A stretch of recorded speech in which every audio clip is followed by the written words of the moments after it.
Pop quiz time. Do y'all know what Brandy, former First Lady Laura Bush, and actor Matthew Broderick all have in common?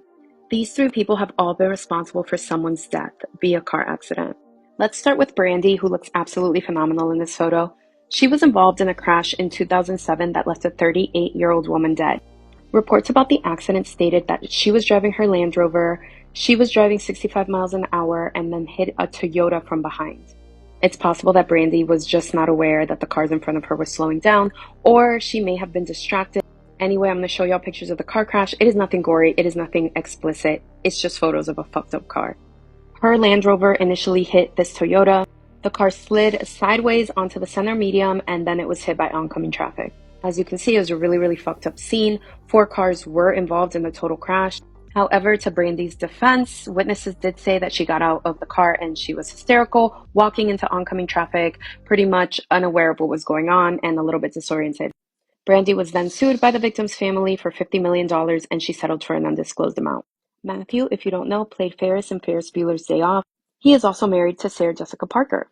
In 1987, Matthew was driving on a remote road in Ireland where he swerved onto the wrong lane and ended up in a head-on collision with 2 women. The victims were a 63-year-old woman and her daughter, who was 30 years old. Family members of the victims do say that Matthew has never reached out to them to apologize, and it was reported that he was ultimately only ever charged $175 for his fault in the crash. Now, y'all can say that $175 was a lot of money back in 1987, but I did the math and it turns out that it's the equivalent of $470 today. That's not even half of rent for the majority of people today.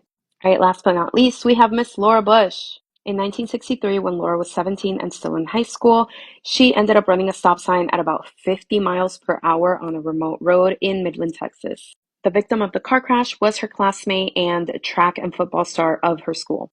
Someone who was a neighbor of Laura's at the time did speak with the Daily Beast, and he did let them know that even though Laura was a very nice person, that there was an ongoing running joke around Laura's driving because she would pull into the neighborhood speeding and going on 2 wheels. Like she was going so fast that she was driving on the back 2 wheels of the car. It is reported that Miss Laura Bush never attended the funeral and she never reached out to the family. The really fucked up part about the situation is that because of her dad's connections with the Texas Police Department at the time, everything was kept hush hush, as well as George Bush's continued connections with Texas officials.